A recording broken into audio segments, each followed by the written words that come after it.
Satnam, Waheguru Ji Ka Khalsa, Waheguru Ji Ki Fateh. Welcome to another episode in our continuing program, Home Kirtan and Chat. And today I'm very happy to welcome my guest, Dharm Singh, who is with us here now. And Dharm, how are you doing?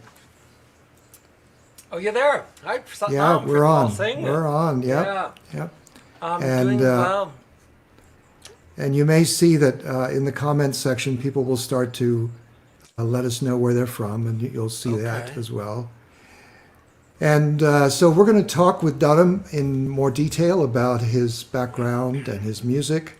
But first up, we'd like to hear some music from you, Dharm, if that's okay, please.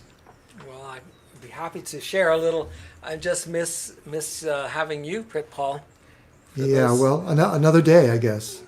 Yeah, and our COVID hasn't been great for musicians, has it?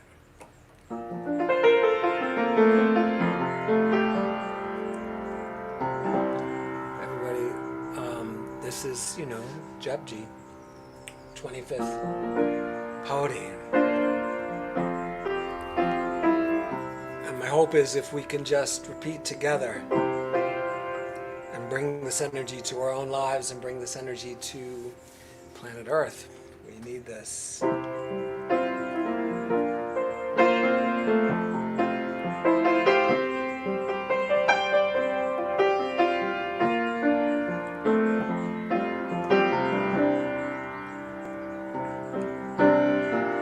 बहुत करम किया न जाए वड़ा राता दिल न थमाए किते मंगे जोड़ पार कितिया गानत नहीं विचार किते काप किते विकार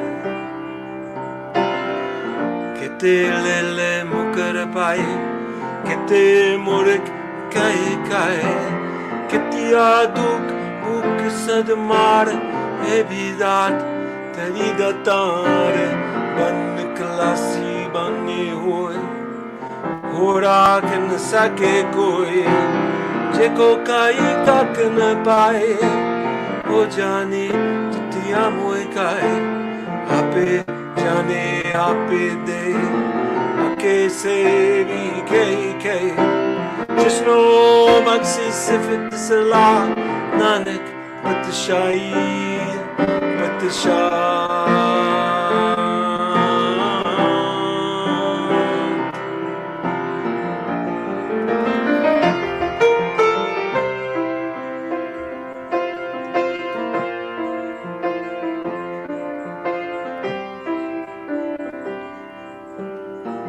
बहुत करम लिखिया न जाए वड़ा डाटा तिलत माए किते मंगे जोड़ पार कितिया गानत नहीं विचार किते काप किते विकार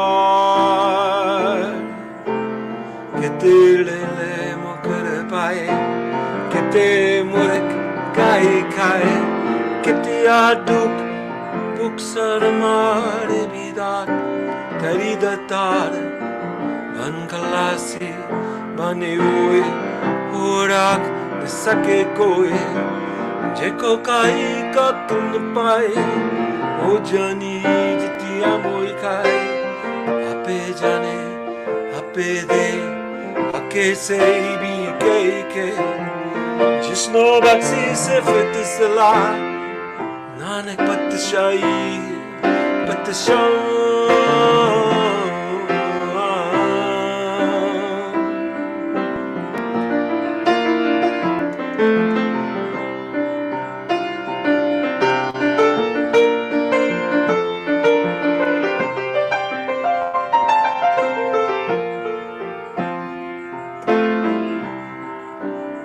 Fifth Paudi, if you want to look it up. Japji. बहुत करम किया न जाए वटा डाटा दिल न तमाए किते मंगे जोड़ पार कितिया गानत नहीं विचार किते काप kite vikar kete lele mukarabai kete murik kai kai kete aduk muk saramar evidat taridatar ankalasi bani oi orak nisake koi chiko kaik hakne bai o jani tiamo ikai ape jane ape de ake sebi ke jisno bagsi sifit sala nanik patishai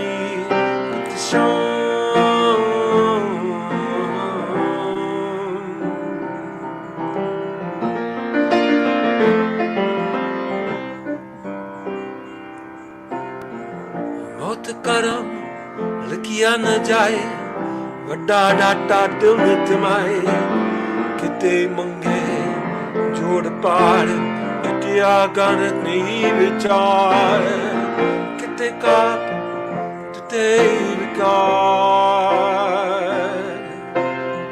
किते ले ले मुकर पाए किते मुरक खाए खाए कितिया दुख book सदमार evidat tadidatar mankalasi bane oi orake nisake koi chiko kai kakne pai ujani ditiamo kai ape jane ape dei ake sebi ke jisno maxi sifit sala nanik patishai patishai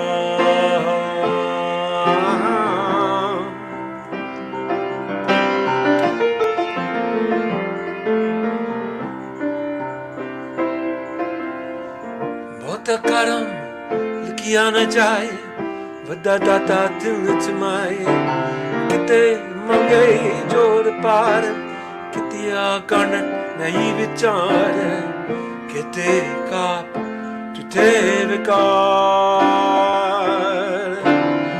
kite lele mukar paye kite murik kai kai kitiya duk buk sadmari bidat tedidatar bangalasi bani hoye orakin sake koe cheko kaik akin pai o jani titiya moe kai ape jane ape de ake sei bi ke jisno baxi sifit sala nanak patishai patishai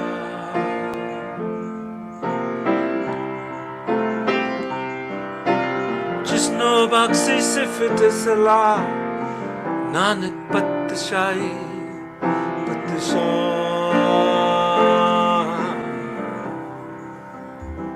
nanak patishai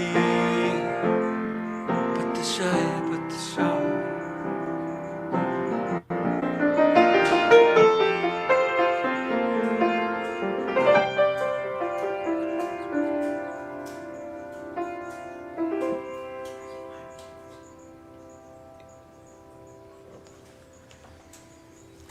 Beautiful, beautiful.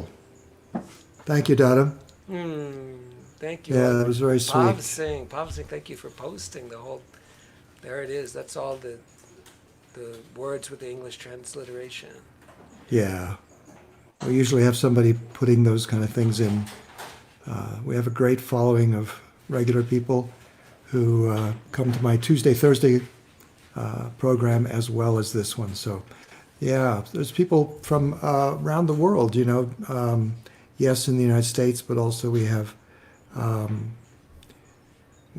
people from South America, people from England, Canada, yeah, Mexico, Costa Rica, yeah, a bunch of people. So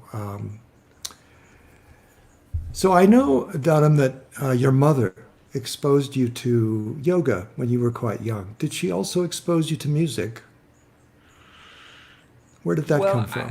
I mean, I come from a musical family. My grandmother, her mother, my mother's mother, used to play piano in the um, in the movie house, in the movie houses in Denmark, where my family was from, and so I always thought that was tremendous. You know, before there was talkies in the movies, they would literally have a musician, or in a fancy place probably an orchestra, but when in an exciting scene she'd have to play the exciting music. If you're in a romantic scene, she'd play something more romantic. So, and my grandfather, who I never met, he had passed away before I was born, but apparently he used to sing, and she would play piano, and they'd have these little concerts in their place in Copenhagen. So that somehow stuck with me. And then my dad was a pianist, and my mom used to like to sing. So my mother did a younger style yoga back before it was a thing in Cambridge, Massachusetts in the 60s. And I got to see them doing all the different poses and stretches, and she had us eating healthy food. Whole wheat bread in 1968 was a rare thing. I don't hear you, Pritpal. Oh, there we go. There. So I had my mute on. So when was your first? What was your first instrument? Your musical instrument? Was it piano? Yeah, I had one of these little toy pianos with some little rods in it. Maybe a little after that. Ding, ding, ding, ding. And a So- xylophone. Children's music education is incredibly important. It is. I did Absolutely. have those. And then I took piano lessons, and I took clarinet lessons, which, because the school in fourth grade, you could pick an instrument, and they provided that. That was incredible, and I don't think that exists anymore. Some places I believe it does, but you're right. Uh, You can hear me now, wanted- right? Yes, I wanted to Good, play okay. saxophone because I thought it was cool. I wish you dad played didn't allow it. saxophone too sometimes, but yeah. So tell me, after you were growing up and you studied some piano and clarinet and what have you, then you got into you went through school and you got into Kundalini yoga, and you started playing mantras. Do you remember the first mantra you played? No, I don't remember the first one, but music was always a beautiful thing. I actually, before the Kundalini world, I was involved. I was into yoga, physical yogi, you know, and fasting, and just as a health and as a consciousness expansion tool, and connecting. But what that means to me is connecting with the divine that is in us, which is what this music that I later discovered, this kind of spiritual music.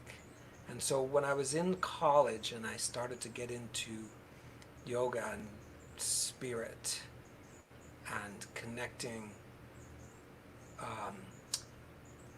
with sound, that's where it started, because I had some books and I would read these mantras probably badly, but I did them, and even badly done, they're very powerful vibrations that they create. And that was incredibly transformative for me. Then when I was later in Berkeley, that was my first real experience with a Gurdwara and with Shubids of Gurbani. And every morning somebody would play these Shubids, and I didn't know them. We had the transliteration, like Pav Singh posted there, and the Gurmukhi, and people like Sanatam's mom, you know, would be singing in that Gurdwara. So I got to hear some beautiful music. And But you weren't started- playing. You didn't just play at little that by point. little, more the mantras. okay. The mantras at the beginning, it's simple.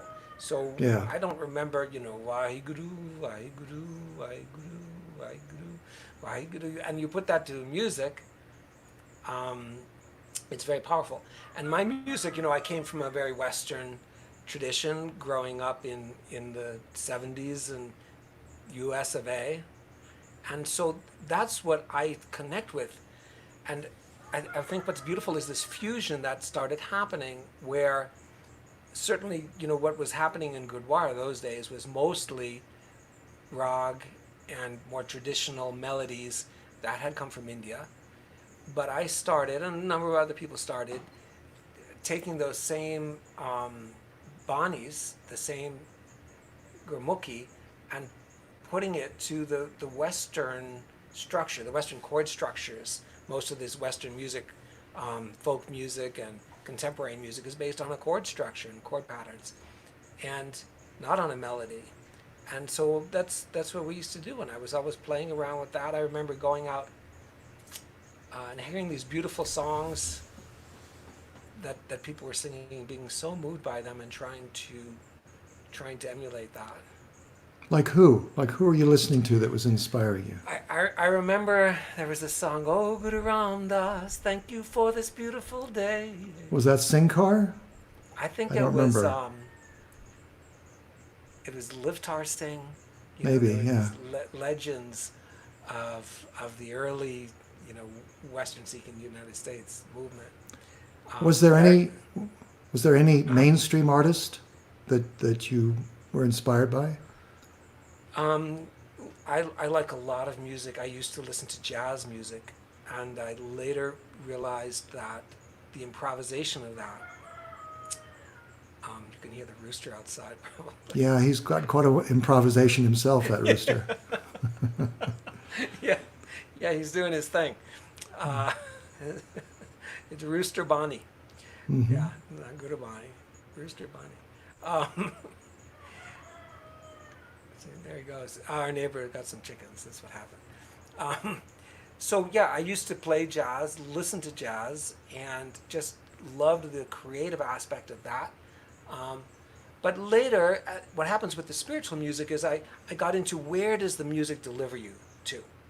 The jazz was a very intellectual space, and I could appreciate musically what the saxophone was doing during his things. Or I went and saw Miles Davis a couple of times, and in Boston, the jazz clubs. But what I learned later, what I came to experience later, was that that didn't start to move me anymore. What moved me is music has this ability to deliver us to a certain place, and it can be an angry place, it can be a loving place, but with the spiritual music, it brings us to this experience of the divine, of God, of Guru, of virtues. And so where does it deliver you? Where does that music deliver you to? And I found that jazz didn't deliver me anywhere I wanted to be. I still like music that I can move my body and dance to. I still like classical music. I listen to jazz if I drive sometimes. But there's nothing like this Gurbani. And all faiths have their spiritual music. And I suppose bring the people who are attuned to that faith to this place of spirit for themselves. But for me, that's just been the Gurbani. Well, so let's move a little further ahead. You are now an entrepreneur, a restaurateur, when you can have the restaurants open again, and an author. So you have written a book, co-written with Karina Virginia, and the title is Essential Kundalini Yoga, right? Yes. So how did that come to be? Well, okay, so, I've been teaching yoga since way back before, my mom was teaching yoga. So I was teaching Hatha yoga in college, and then got into this Kundalini business, and then into this mantra and sound thing from there. So I've just been doing it a long time. I like writing. I enjoy writing. And by this kind of little miracle, there was a publisher, which sounds true, who's a well-known publisher, that wanted a Kundalini yoga book. And I don't know, God comes through. And by some miracle, we were in the right place at the right time, made a little pitch to them that they liked. Paul, I wrote a heck of a, you make a proposal to these publishers, and they say even Ernest Hemingway wrote to over 100 publishers and still wasn't published. So I feel pretty lucky. And in there's a chapter on sound, and mantra. We talk about the science. It's made for a very kind of mainstream audience. So we're talking about the science. What is sound? It's a vibration at the atomic level. A little atom is vibrating, and it vibrates the atom next door to it and propagates that vibration atom to atom. And there's no sound in a vacuum. In outer space, there's no sound. This kind of thing. So we were writing, I just get off on all that. Yeah, where Sandra Bullock, there's some movie, I didn't see it, but apparently she screams. She's in outer space floating. Did anybody see Yeah, it was called Gravity, the movie. Yeah. So she screams, right? In outer space. And it doesn't, it's not real. You can't scream in outer space. There's no sound. Right. So don't get lost Only in your own ears, perhaps. Yeah, right. Yeah, well, So- that's a good question. Does it resonate in your own body? I don't think we're going to be resolving that question here. Well, we need a volunteer. I'll go to outer space, scream, see if I can. But it makes me, as you talk about the essence of understanding sound, it makes me think of one of your recordings, beat, breath, Oh yeah. mantra. So to me, that sounds like you're talking about, nod yoga. How did that recording come? That's with Angelica. Angelica. Yeah. How do you say it? Angelica? What do you call her? Angelica. Yeah. Yeah. Angelica, who's now in this very wonderful group with her husband called Mirabai. But Yeah. Angelica, we were good friends with her mom and her sister Deva, and they're just good friends. So in the early days, we used to make these recordings. Beat, breath, and mantra is an interesting one because we had these recordings. My wife had these recordings of a dole, which is this essence of northern Punjabi music. There'll be a guy with that dole. It's a big drum. They're played at parades. So somebody showed up with a cassette of a bunch of dole beats, and we didn't know who had made these beats. So if you look on the credits of that, the drummer's name is N Known. That's just slides under the bar of acceptance, I'm afraid. We have no idea. So if you were the drummer on this, let me know and we will send you the Yeah, I was the drummer. You didn't know $5 that? of royalty Please is please probably send the yours. royalty Yeah. to me. Yeah. But so we had the beat and we loved it, and we just took these mantras, and then there is one on that uses this Waheguru Waheguru Waheguru Waheguru Waheguru Waheguru Waheguru Waheguru Waheguru Waheguru Waheguru Waheguru Waheguru Waheguru Waheguru 16 times on one breath, and then you inhale, and we have it timed. It's timed perfectly on there for practice, and I know a guy who uses it for teaching a lot. And it's half a minute, so you do 2 breaths per minute. And I tell you what, if you do that, I don't think you can help but dropping into this very creative spiritual groove. And so that came from it started with drummer and noun and ended up with this. Yeah. Well, that's great. You have recorded 2 CDs of Aquarian sadhana mantras, if I'm correct. Yeah, 2. Most people do 1, but you figured that the world needed 2 from you on that one. Okay. Yeah, why? I mean, the marketing. Yeah, it's just bad. It's because that's what I do so much of. We're lucky in Espanola, this community here, is that we, at least until COVID hit, we had this live musician sadhana. And for a while it was 7 days a week, and some days there's a recording. What a blessing. So I was just doing those mantras anyway, and I thought, let's just record it. That's what ended up happening. Who listens to that? I mean, you guys, you got to get up at 4 a.m. and do your sadhana. But no, you can listen to those. You can listen to them in the car as you're driving or at work. It doesn't have to be just for documentation purposes. So Marissa is asking where your CDs are available and where your book is available. I know your CDs are certainly available through Spirit Voyage, but I'm not sure about the book. Okay, yeah. So the CDs also you can, if hopefully if you look me up on Spotify or Apple Music, they're not entirely represented there, but that's how everybody gets their music now. In Germany, Satnam Versand, Versand, they still carry CDs. Spirit Voyage actually doesn't sell physical CDs anymore. Right, downloads only. It's just downloads. Okay, so you can go to Spirit Voyage, and they're dear friends, and so give them your cash. And then the book is pretty much everywhere, Amazon. It's called Essential Kundalini Yoga. And Amazon and many other booksellers, hopefully.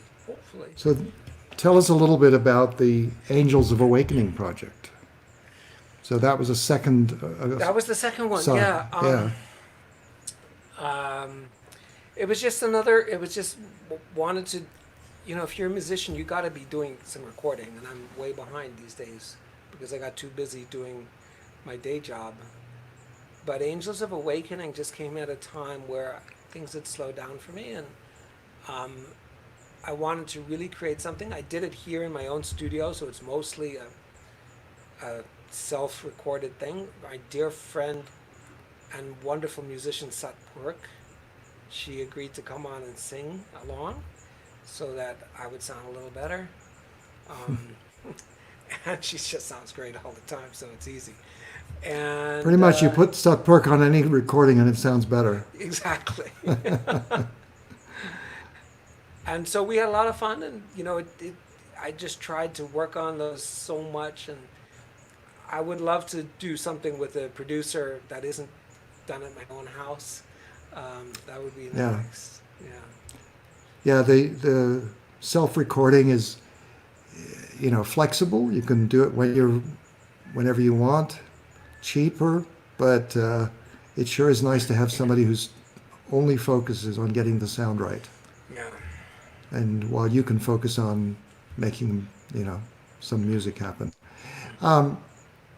So full disclosure to everybody listening, Donham and I have played together many times. And in fact, we even had a very short-lived band.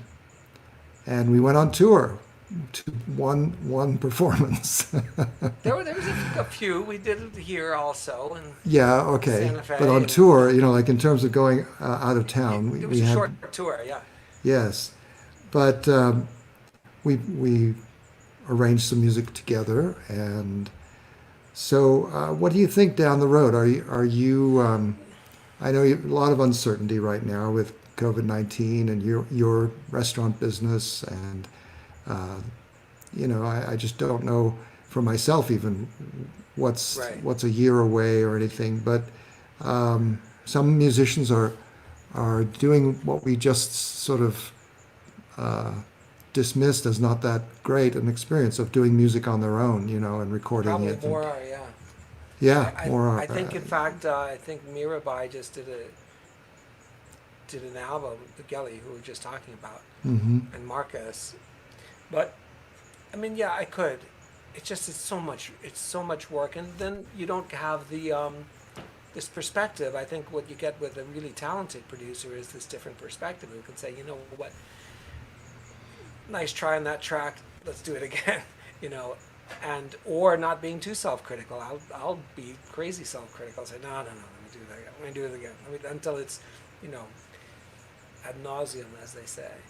I would like to do a recording. In fact, I was going to go up to Mahan Kalpa in Bloomington, Indiana. And then that was February, and then it got weird, and then it was March, and we just said no. And what I was going to do is some English lyric songs, spirit songs, and try to get what's called an EP done, which is typically 3 or 4 songs. They used to, what does EP stand for? Early press, when there was actually vinyl albums.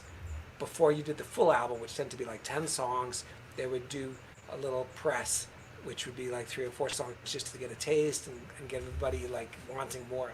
But these days, people just do singles and put it up on these streaming networks. Yeah, it seemed to make sense. I did that about 6 months ago. I just recorded something and just released it as a single, and it's so much easier than having to wait until you can do the Yeah, whole CD. And who buys CDs anyway anymore? So it's more they might ecological. people may want just one of your tracks when you release a CD, and then you know. So yeah, I think there's a lot of musicians that have their garage filled with Uh-huh. CDs that they may never sell now. You Hmm. know, because I was talking with somebody, and not only is it not popular because people just want the convenience, even nobody has any players, any devices to play CDs anymore. Right, If you buy a the new cars car, are. it doesn't have a CD player. Yeah, but people are listening to more. Do you think? I think people are listening to more music, and this genre of kirtan and mantras, whether it's Gurbani or something from the Kundalini yoga tradition, or more traditional Gurbani, or this fusion kind of thing that well we've played together. You guys, Prit Paul here would play like this dobro slide guitar thing, like it's from the Appalachian Mountains, and then we're doing mantras and doing shabads and some English songs. It's pretty cool. I really loved. I like that kind of fusion of blending traditions and Yeah, me too. pushing I, the I think envelope. pushing the envelope is where to go. And we are. I think almost every musician I've interviewed in this series is a pioneer in Uh huh. charting a new kind of music where the lyrics, even if they're English lyrics, they're really focused on uplifting the soul, Yes. and so it's not about, oh, woe is me, things are so terrible, but rather it's like, yeah, we're connected, we're here, we're vibrant, we're healthy, we're breathing. It's a different kind of message, and then taking the Gurbani, the Gurmukhi words, and putting them to music. It's a whole new world in that regard. And it's what is conveyed with this sound. So that, for example, you had brought up the Beat, Breath, and Mantra CD, Hmm. and um, there's also there. I remember when you work on these. I don't know if it's happened to you. When I work on these mantras, I start to get into the effect of the mantra. It's very tangible. There's one that is for super health. It's called Jumping Har, Yeah. HAR. That one. And Mukta uses it as she does, Mukta Kaur, who does this teacher training for the super health program. And they use this, and there's a jumping set. Hud, Hud, Hud, Hud, Hud, Hud, Hud, Hud. And it's quite vigorous. And that music, I created that music for it. It's got to be 10 years ago. Hari Rai, I think, was still in high school, and she's chanting the Hadas on it. That's my daughter, Hari Rai, who's a wonderful musician in her own right, and she's got an album out too called Eternity. Hari Rai has played with us as well, and Yeah, recorded with loved it. me as well. So That's right. yeah, she is a terrific musician. Hmm. And so yeah, that jumping hut is great. I can't imagine not feeling a little winded by the end of playing that, of recording that. Well, okay, Just, so it was looped. I'm sorry to oh, say, okay. but even just working on it, I mean, it wasn't just sitting down for 3 minutes and recording it. It took a number, all these things to get the 3 minutes of music takes days, if not weeks or months of working on things and deciding what direction and what notes and all that. But what happened with that one, the jumping hada, is I wasn't sleeping. I was so energized at night that I would just be up and up and up till 1 or 2 in the morning, and then getting up again. And I didn't feel tired. I just felt energized. So that was the effect. That was cool. I really Yeah. felt on that one. Yeah. The 25th Bodhi that you played today for us, Yes. generally associated with prosperity. Was there any other reason that you were drawn to play that today for us? Oh, well, first of all, I love it. I work with it a lot. Um, I love doing that 11 times, and if I don't have time for 11 times, doing it 3 times through. It's simple enough on the piano that I can do it without having to worry about what the next complicated thing is. And when we were studying this, I remember back in the 80s, we were asked to write a kind of a dissertation on this, and somebody won the prize for that. And I at the time felt bad because I didn't. You know, in your 20s, you're like, I wish I had one. But it was interesting. In both the Karamliki and the Jai, there's all this fifth chakra. Fifth chakra is our chakra for manifesting in the world, for bringing our our hands, our arms, move everything we do, and our voice, of course, is right there. And so there's all these K's. Kete kapte tevikara, kete lele mukabai, kete aduk. There's all these A K is created by closing your throat to air and then opening it. And that's the sound Right. you get. Yeah, yeah. And so this concept of opening up the blockage, all right, you close your throat, there's a blockage, and then kete aduk, this opening of the K sound. So the gentleman who wrote that, I think he hit it and got his prize. I think he won $100 or something. And ever since then, I've really considered this, and it's amazing how powerful these shabads are. This is Nanak, and in his intuitive capacity, he's just excited. You know, he got his company with Rebecca and sang this in his own way. I imagine, maybe sitting under a tree in the shade, and so I connect with Nanak, who was to me Nanak is you could say the founder of Sikhism, but it's a terrible shrinking of the reality of Nanak, where Nanak was so universal, coming when people were arguing about what's right religion, is it Hinduism, is it Islam, and said, no, you guys are arguing about the wrong thing. You know, basically there's people of God, and that's who we are. And so that message eventually, became an ism.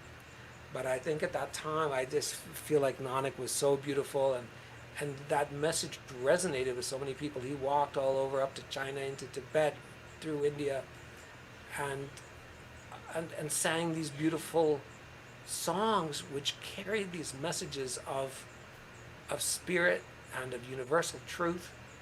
So that's the second thing I just love about anything to do with Japji or Guru Nanak. It just, The impact of his words, of his poetry, really, is it transcends meaning. I yeah, find yeah. that I was attracted to these words even before I knew what they meant. And that I think a lot of people have that experience. And so as we were sitting there listening to you play, it was just a strong experience of that nod, of that sound current that he had embedded in those particular words. So as you sang them, the power of that comes through, the beat, the breath, the mantra, the same kind of dynamic working there. It's powerful. So I wonder if you have another little something up your sleeve that you could play for 3 or 4 minutes, and then we can wrap up and say thank you to everybody. Okay, and it's really fun, I must say, to see all the comments and where everybody's from and all that. That is so fun. So nice to see everybody. If I don't get to, okay, what are we going to do here? Let's do Okay, so we talked a little about the fusion kind of idea. The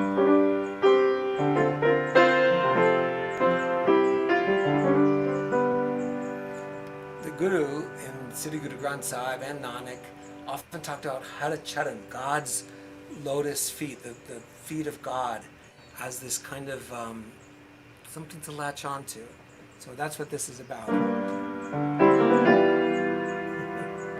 Hara Charan, Hara Charan, Hara Charan, Kamal ki tek, Satguru dise, Balaram jiyo, Satguru dite, tis tu sake, Balaram jiyo,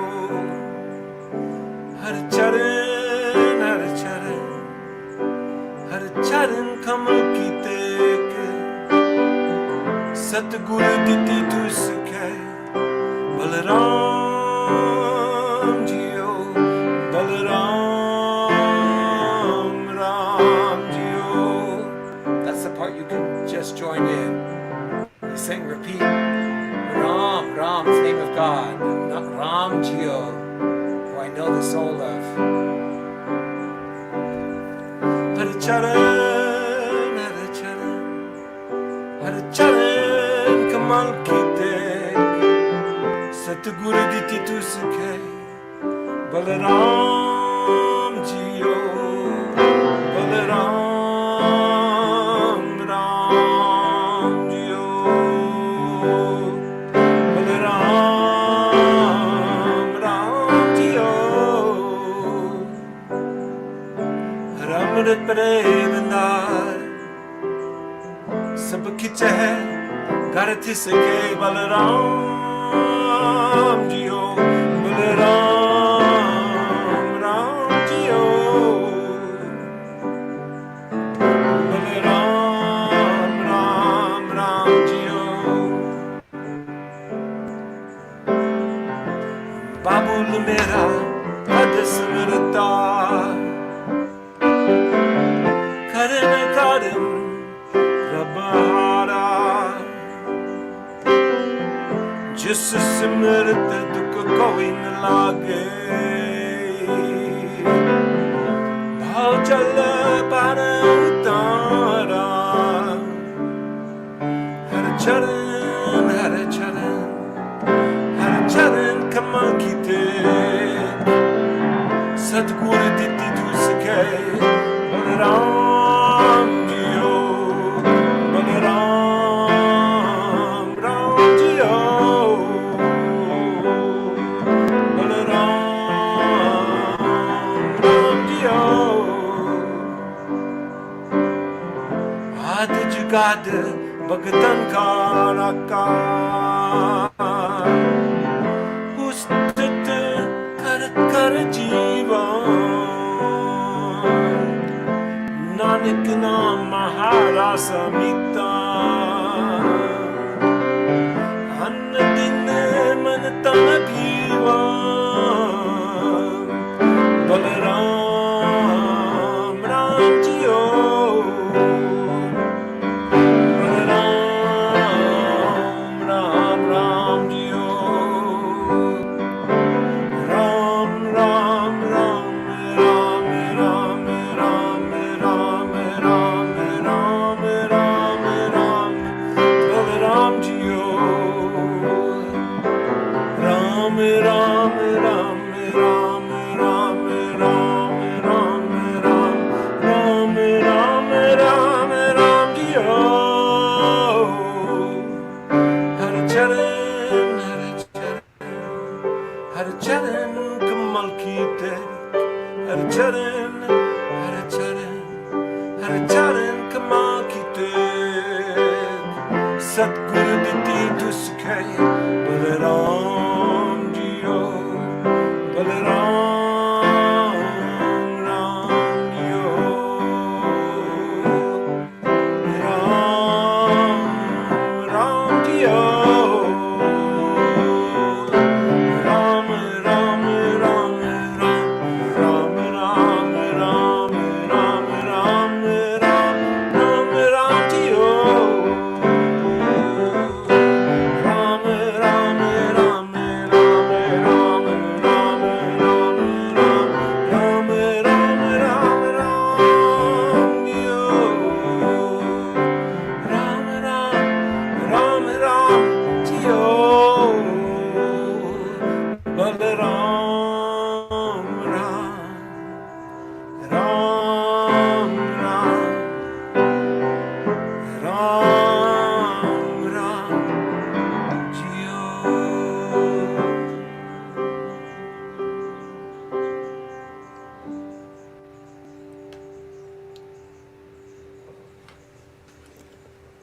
Thank you, Dharm.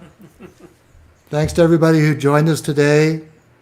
Please share this program. Please like it. Help us get the word out. Dharm will be performing in his living room every night this week. So I did a couple of those. Thank you. It's really great to see everybody. If I can jump in and just see, it's very inspiring Absolutely. to me. So, and thank you, Pritpal Singh, for inviting me. That's very sweet of you. I'm glad it worked out. And thank you again, Dharm, for your time. And do check out his recordings and his book. And we will be back next Tuesday and Thursday in our regular time for your Miracle Mantra moment. And then next Friday, the 17th, our guests will be Simran Kaur and Dharm Singh, husband and wife. Okay. And their recordings are available also at Spirit Voyage and some other places, I'm sure. So hope you'll join us then for that program too. And as I wish all of you to be safe, stay healthy, stay home if you can, and all blessings. Satnam, Vaheguru Ji Ka Khalsa, Vaheguru Ji Ki Fateh. Fateh.